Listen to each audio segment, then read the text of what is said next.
जय माता दी। मैं प्रकाश पारूमल तोतवानी सिंध माता मंडल का महासचिव हूँ। हमारे मंडल की ओर से खामलावाली माता मंदिर प्रांगण में प्रतिवर्ष अनुसार इस वर्ष भी चित्रकूट धाम की तैयारी की जा रही है। हमारे मंडल का उद्देश्य यही रहता है कि नागपुर नगरी से 800 किलोमीटर, 1500 किलोमीटर, 1200 किलोमीटर दूरी पर जो लोग दर्शन नहीं कर पाते हैं उन लोगों के लिए, उन माता भक्तों के लिए जो प्रसिद्ध धाम है, उन धामों को छोटे से रूप में यहाँ पर प्रतिकृति के रूप में यहाँ पर बनाकर दर्शन करवाया जाता है। इस वर्ष जो धाम है, इस वर्ष चित्रकूट धाम में भगवान श्री रामचंद्र 14 साल वनवास कार्यकाल में 11.5 साल चित्रकूट में गुजारे थे। भगवान श्री राम, माता सीता, लक्ष्मण, इन्होंने चित्रकूट में गुजारे थे। उस समय जब चित्रकूट में रुके थे तो देवी देवता, सारे स्वर्ग के लोग सभी यहाँ पर भगवान श्री राम जी के दर्शन हेतु आए थे। तब हमारे महाराष्ट्र की जो गोदावरी नदी है, माता गोदावरी नदी, उन्होंने सोचा कि भगवान श्री रामचंद्र धरती पे अवतरित हुए, क्यों ना मैं भी दर्शन करने जाऊं। तो माता गोदावरी गुप्त रूप में चित्रकूट पहुंची और वहां पहुंचने के बाद लुप्त हो जाती है। माता गोदावरी का जल भगवान श्री राम, भगवान लक्ष्मण, माता सीता, यह सब रोजाना वापरते थे। तो उसी की एक छोटी सी झांकी इस वर्ष हमारे मंडल की ओर से बनाई गई है। आने वाले भक्तों के लिए सारी सुविधाओं की व्यवस्था यहाँ पर की जा रही है। जैसा वहाँ पर गुप्त गोदावरी नदी बनी हुई है, वैसा हूबहू गुप्त गोदावरी नदी का यहाँ पर स्वरूप बनाया गया है।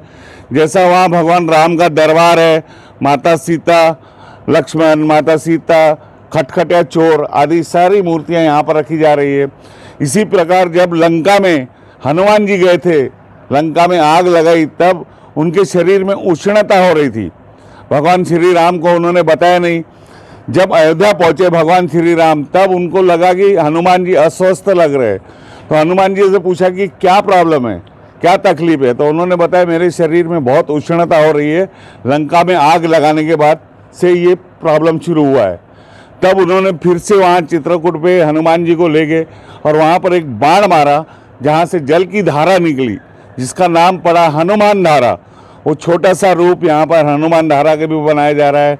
ओवरऑल कुल मिलाकर जैसे ही भक्तगण अंदर जाएंगे, गणेश जी के दर्शन होंगे यहाँ पर, उसके बाद भगवान राम, माता सीता, लक्ष्मण, उसके बाद गुप्त गोदावरी नदी का आनंद लेंगे। आगे लुप्त हो रही और उसके बाद बर्फीली यात्रा शुरू होगी। बर्फीली यात्रा के बाद अखंड दिव्य ज्योत के दर्शन होंगे। दिव्य ज्योत के दर्शन के बाद जगत जननी खामलावाली माता जी के दर्शन होंगे। खामलावाली माता जी के दर्शन के बाद हनुमान धारा के दर्शन होंगे। हनुमान धारा के दर्शन के उपरांत भक्तगण स्वतंत्र रूप में एंजॉय करेंगे यहाँ पर। और सभी भक्तों के लिए चप्पल निःशुल्क रखने की व्यवस्था है, पीने के पानी की निःशुल्क व्यवस्था है, बाथरूम की व्यवस्था है, साइकिल, गाड़ी, वाहन रखने की व्यवस्था यहाँ पर की जा रही है। सारी व्यवस्थाएं हम चाह रहे हैं कि भक्त यहाँ पर जो भी आ रहा है उसको किसी भी प्रकार की तकलीफ ना हो।